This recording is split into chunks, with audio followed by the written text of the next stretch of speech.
Hey, you know what? I just realized I got caught up in the whole elections. What can I call it? Election phenomenon to a certain extent. But the other side of this is I wanted to see if somehow the the magnifying glass on the elections can sort of be swayed and deterred, so that people don't fully put all of their concentrative efforts on merely who's going to win, who to vote for, and all of that. It's not over, but during this period, uh, certain issues were raised and they were pushed for, with real aggressive velocity. The youth, when they come together, they know how to make noise, proper noise, and yeah, that's it's a very important factor. Noise making, not just noise, but noise with a meaning. Uh, you know, um, right now, the youth of Namibia is not. We're not all happy. We have the elites, and then we have the normal, so-called citizen babies. These are the ones that don't have the connections and the advantages. Some don't have the education, but I think we should start applying methods that work for us, for our generation, and these methods are think tanks. Uh, the one thing that a group of ambitious young people can do very well is come up with solutions to big problems, because we look at it differently. Problems have always existed. There will always be poverty in the world. There will always be hunger.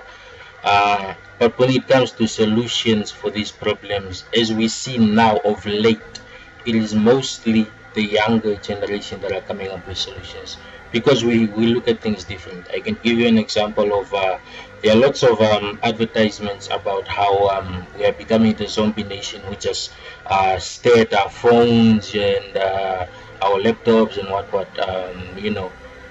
To some, I guess, mostly the majority, they send messages and all that stuff to each other, but some of us use these tools for research purposes, to inform ourselves, so that we can so that we have a bit of knowledge about the world than what we have access to in our immediate surrounding, because it gives us the World Wide Web, and that's exactly what it does. It connects us to the world, the global village. Why is it a global village? Because it's become smaller. So instead of flying, we can Skype, we can Google, we can do research, we can read. Now you can have your ebook on your phone. So especially me, I have most of my books on my phone. I read from my phone books, um, and I think this sort of difference between the older and the younger generation, whereas the older generation would view it as a hindrance, as gadgets that don't really have purpose except to serve as distractions. Uh, to others, it can be tools, real tools, like they were meant to be. I think television, that's totally junk food. That's where you are fed nonsense that is irrelevant. But when you can choose what you want to view, and mostly when people come onto the internet new, they seek entertainment. After they get tired of all the entertainment, they start to seek knowledge. Eventually it becomes about information, it becomes about knowledge. And I think the platform that we are not utilizing as young Namibians, the Namibian youth, is to use these communication tools for think tanks, to address the problems that we are facing, to come up with our own solutions. You see things like entrepreneurship. I think there are lots of entrepreneurship and business workshops set up everywhere, and they follow a certain traditional method of doing it. Teach people business skills and then have them go out and do certain things. But there aren't a lot of workshops where it's just the youth that come together freely to sort of just throw ideas out there, to bounce ideas off of each other. When you have an idea, you give it to the other person and the other person and the other person. The next thing you know, you have a sort of collective of information that is more valuable than it would have been weighed or an individualistic thing, which is what most of these workshops are. They teach people to become soul traders. Basically, they want to empower the person on their own. But I think we are more powerful when we're together. This has been displayed in the past week when 14,000 applications were given into the cow, and the cow was mooing. You didn't expect this because the petrol attendants and all sorts of people from all walks of life decided they are going to apply for what is their God-given right. I think when you are born onto this planet, you have a piece of it. It's your right to have a piece of it. We are not China yet. We are still small. Anyway, that aside, the think tank thing, I think it's a brilliant way for us to sort of use the tender, the corrupt tender dinguses, the corrupt tender, can I call it virus or whatever, that's sweeping the nation, to use it to everybody's advantage.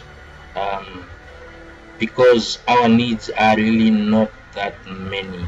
We don't have a lot of needs because we are a small population. Our basic needs are not that much, but the resources for us to attain these needs are very limited to a few so-called elites.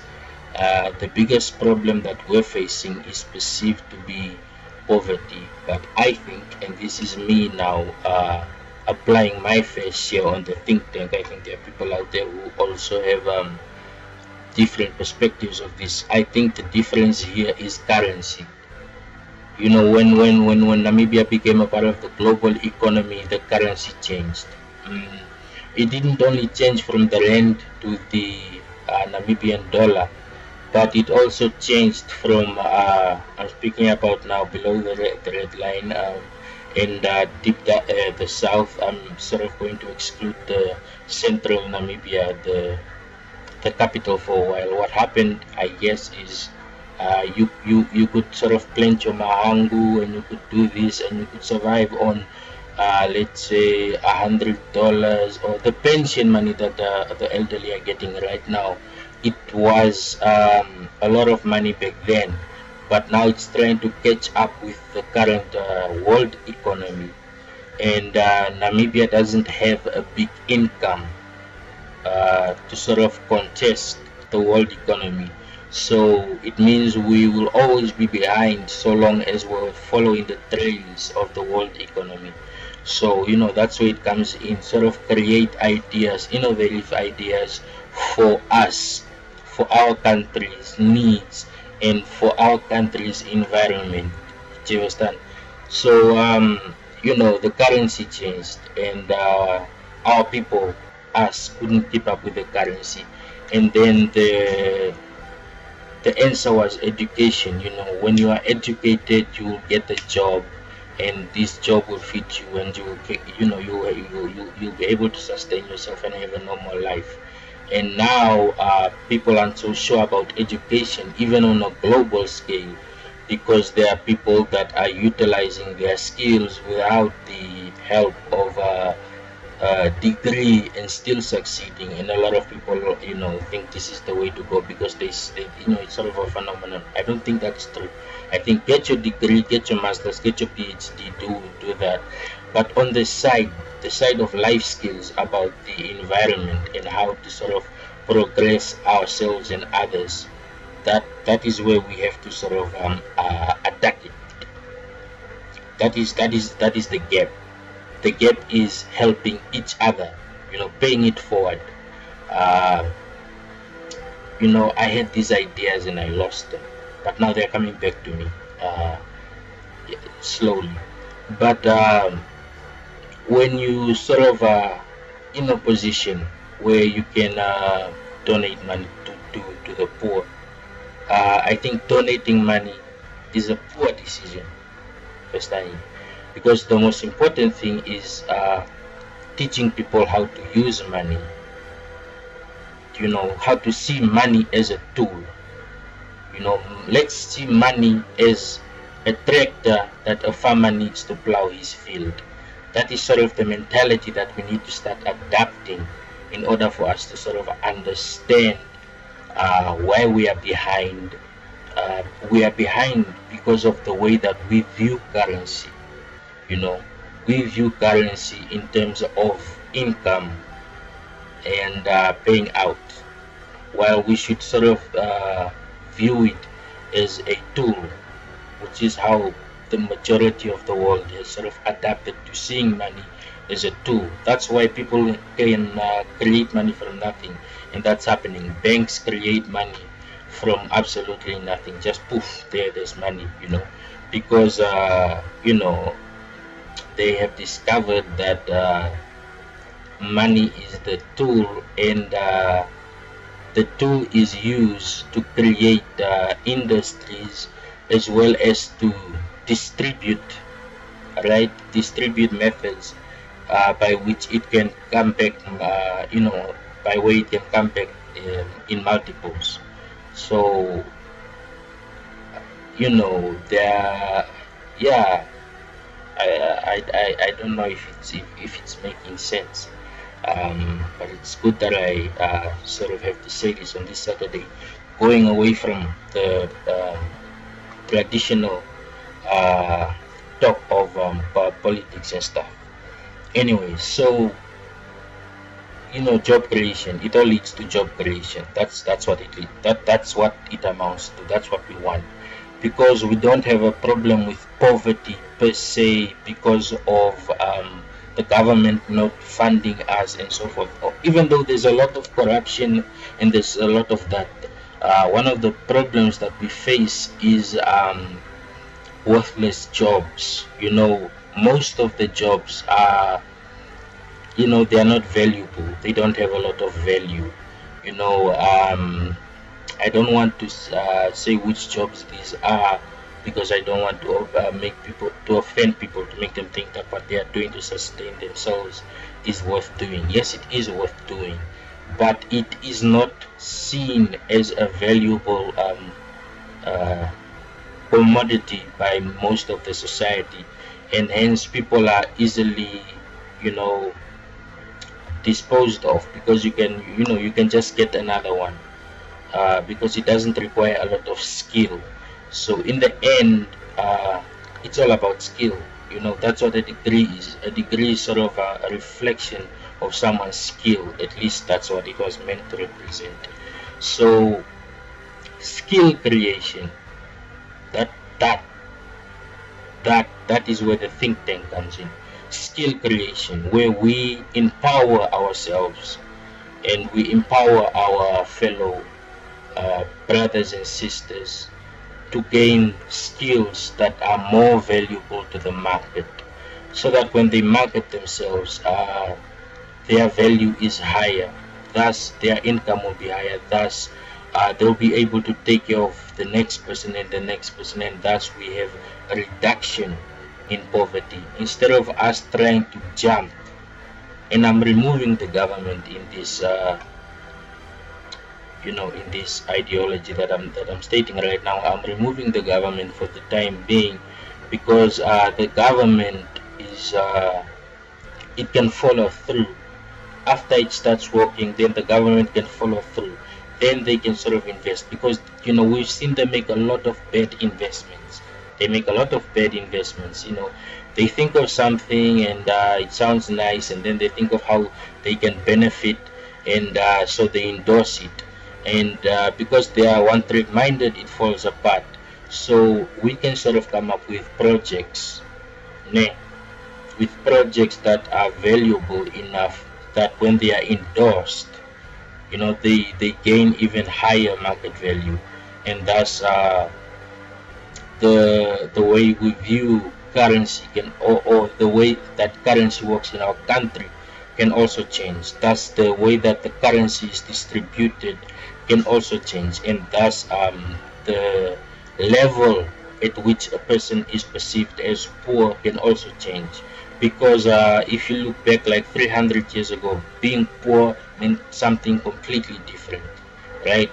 At this moment, this is the richest the world has ever been, believe it or not. Right now, the poor of today are richer than the poor of yesterday. So, in order for us to sort of move up the poor of today, for us to, uh, elevate ourselves, we need to come up with new ways of increasing our currency value, not only for the country's benefit, but for our own benefit, and thus it will also benefit the ones that come into in the future. That's the thought for now.